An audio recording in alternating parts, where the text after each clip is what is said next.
The movie begins with a guy named Quan. Not long ago, he was a national taekwondo champion, but these days he was just wasting his time sitting in an internet cafe. He didn't have a job, but his gaming skills were seriously killer. In one online game, his character's name was Captain, and he had a team with some friends. Their group was called Resurrection. In the game, Captain would help his teammates without caring about his own life. One day after gaming at the internet cafe, Quan spotted a smartphone lying nearby. Someone was calling it. He picked up the phone and a girl's voice was on the other end. She said she had forgotten her phone at the cafe and wanted Quan to bring it back to her place. Initially, Quan wasn't exactly thrilled about leaving his game, but when the girl offered him $300 for the favor, Quan instantly agreed and headed over to her house. When Quan got to her place, he saw that the door was already unlocked and the girl was taking a shower in the bathroom. Quan spoke to her from outside the bathroom door. The girl told him to leave the phone on a table and take the money she had left there. Quan did as instructed, but before he left, he gave the girl a piece of advice. She shouldn't leave her front door unlocked like that. Anyone could get in, and it wasn't safe. Anyway, the next day, while Quan was sleeping in his room, police officers suddenly burst into his home and arrested him. As it turned out, Quan was being accused of murdering that same girl. Quan had absolutely no idea what was going on. Evidence against him included blood on his hands, the murder weapon found in his room, and his fingerprints and DNA found at the girl's house. There was even security camera footage from the building and his semen found at the scene. Basically, Quan was accused of sexual abuse of the girl twice, then stabbing her in the neck and stomach, leading to her death. Within just a few hours, the news about him went viral, and the public started hating him for allegedly committing such a heinous crime. When Quan's mother got the news, she immediately rushed to the police station, but she wasn't allowed to see her son. Later, we see her handing out flyers, telling people her son was innocent and was being framed in a false case. But the general public was already convinced that Quan was the murderer,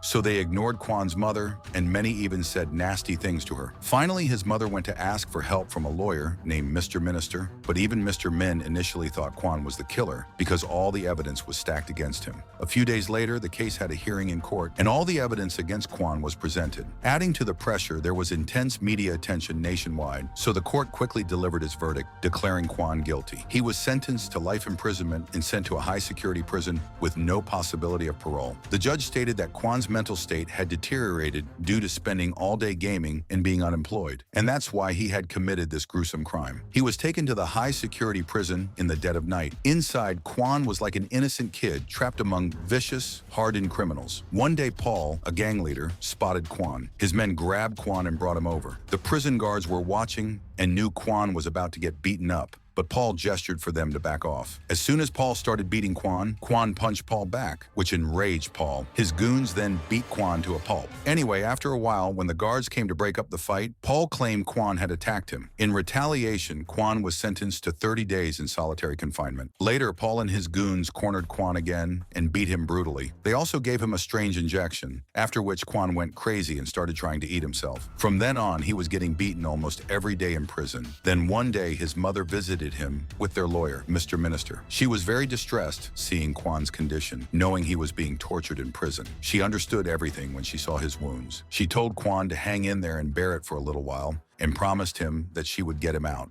She didn't want to be known as a sexual abuser mother, nor did she want Quan to live his life labeled as a sexual abuser. Hearing his mother's words gave Quan a lot of courage and strength. This time, when Quan went back to prison, he was filled with a new spirit. But the cycle of beatings from Paul and his gang continued. One day at the dining table, another inmate gave Quan some ointment to put on his wounds. This inmate believed Quan couldn't be the murderer. He also thought Paul knew Quan was innocent, which is why he kept beating him, because he was an easy target. That's when Quan decided to fight back for himself, so everyone would understand he wasn't easy to control. One day when Paul's men came to beat Quan, he immediately hid and made small makeshift weapons using a pen and paper. Then he took down Paul's men one by one, and finally with a single blow to Paul, he knocked him out too. The next day, Mr. Min came to see him and delivered the devastating news that his mother had died. He gave Quan his mother's death certificate so Quan could sign it, after which the government would handle her funeral. Quan wasn't even allowed to attend his mother's funeral. Mr. Min explained that ordinary people had harassed his mother terribly after his conviction, which made her very depressed. She couldn't bear so much sorrow, and the poor thing died.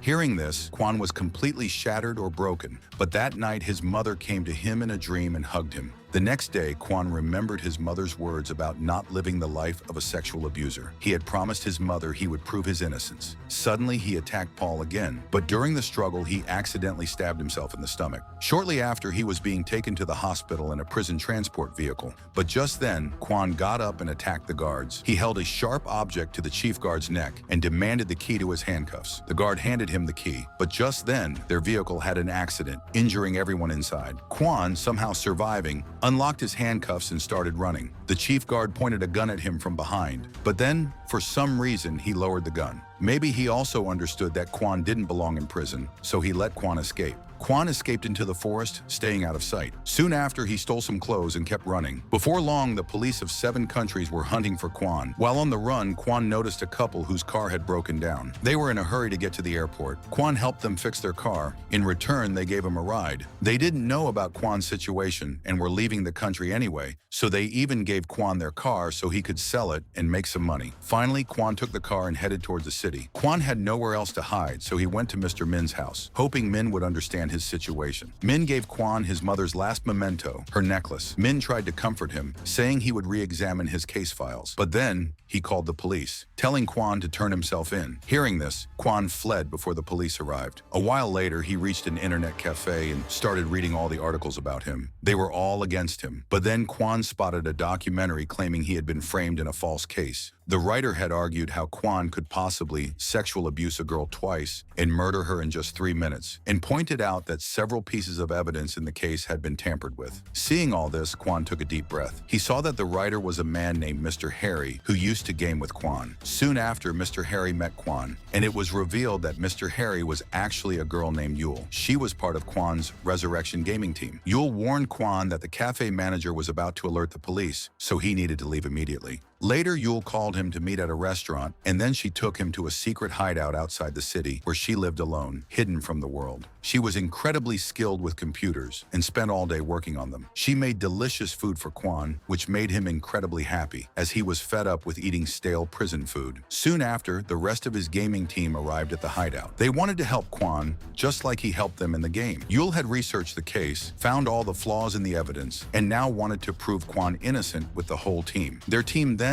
investigated all the recent high-profile cases. They spotted a specific truck in the security camera footage from all the crime scenes. Yule looked up the truck's information and found out it was registered to a junkyard. Quan then secretly went to the junkyard and saw 2 men carrying a large box to a vehicle. Quan followed them to a building, the house of a famous TV actor named No Jun Young. At that moment, Quan saw that the box contained No Jun Young's dead body. They had brought it from the junkyard. Quan hid in a corner and watched some special agents arrive and start planting evidence for the murder, like fingerprints and hair. That's when it was revealed that Quan's lawyer, Mr. Min, was the mastermind behind this whole operation. The real killer of No Jun Young was actually the daughter of a rich businessman named Shu. To save his daughter from going to jail, Shu had tasked Min with creating fake evidence and framing someone else. Following this, we see that Mr. Min had a secret room in his building that only opened with facial recognition. There, using a supercomputer with advanced intelligence, he found a girl who could be framed for Shu's daughter's crime. This girl's name was So. She had nothing to do with No Jun Young and was living her life peacefully, completely unaware of what was about to happen to her. Meanwhile, Quan took a picture of the part of No Jun Young's body where Min's agents had left someone else's fingerprints. He went back and gave the picture to Yule so she could scan the fingerprints and find out who Min was planning to frame this time. Soon after, Yule identified them as the fingerprints of the girl named So.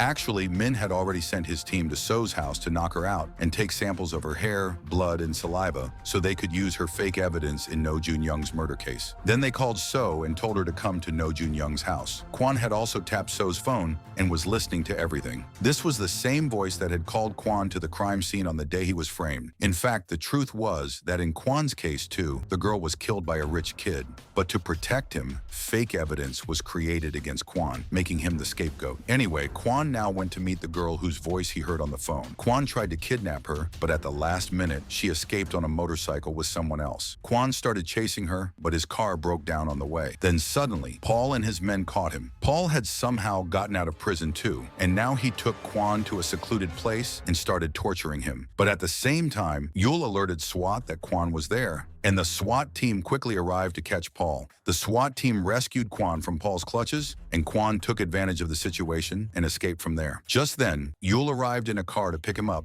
and they got away. On the way, Quan asked how Paul had managed to find him. That's when Yul found a tracker hidden in Quan's mother's necklace. They then realized Min was still keeping tabs on him because he was the one who gave Quan the necklace, so he could always get Quan's location. Sadly, Quan had to steel himself and throw away his mother's last memento. Later, Quan's team built some drones and sent them to scan Min's building. They were sure there would be a high-tech supercomputer there, loaded with data on people across the entire country. Luckily, their suspicion was correct when the drone scans revealed large computers. Meanwhile, Quan removed all the fake evidence from No Jun Young's place. When Min found out, he told his agents to clean up the whole house and set up a crime scene somewhere else. But soon, Quan bombed the van carrying their fake evidence. After this, we see Shu's daughter, who was hiding in a hospital pretending to be a patient. She wanted to get out quickly, and for that, Min needed to prepare a new crime scene as soon as possible. Businessman Shu then threatened Min, demanding he complete the mission immediately. Min started creating a crime scene at a new location. During this, Quan, mentioning Min's name, led Shu's daughter to that same crime scene, and in this way, she was arrested for the crime. Soon, this news spread like wildfire across the country. Min's mission had completely failed. Quan then called him and told him he would now be exposed to the whole world. But surprisingly, Min seemed to be some kind of psycho, and he was happy to hear that someone had the guts to challenge him. Min said he was tired of creating fake crime scenes. He was actually bored doing it so easily. But now that Quan was creating difficulties for him, it had become exciting again. Min was spouting this nonsense when Quan suddenly hung up, which enraged Min. Just then, he looked at his office, and the ground beneath his feet gave way because his secretary had been murdered. He realized the phone call was just a distraction, and Quan had entered his building. Min immediately ran towards his secret room, but Quan grabbed him from behind and started beating him mercilessly. Fighting, they reached his high-tech supercomputer. When Quan accessed Min's supercomputer, he found videos of himself being framed,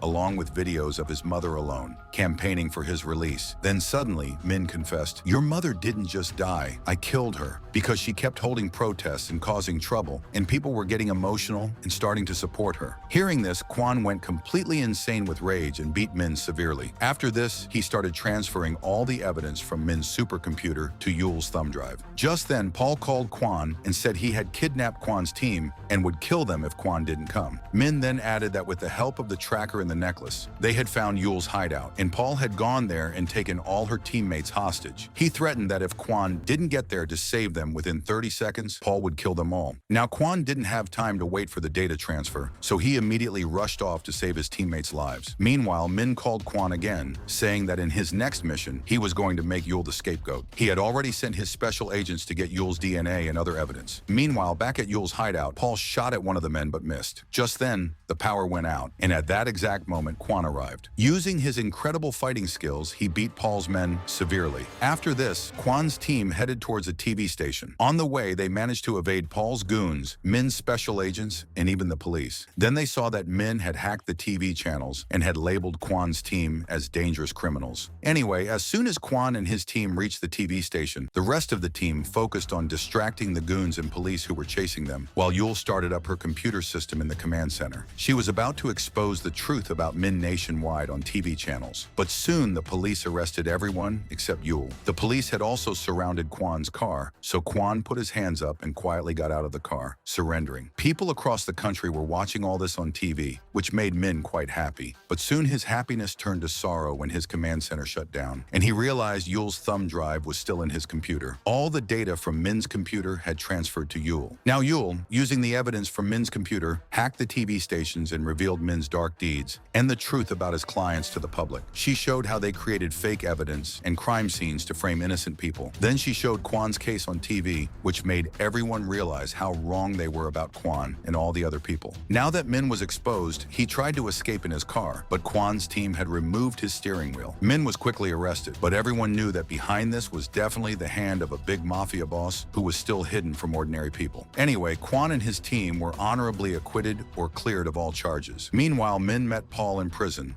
and Paul was very angry at him, which makes it clear that Min's time in prison won't be easy. Thanks for watching. See you in the next video. Don't be a stranger.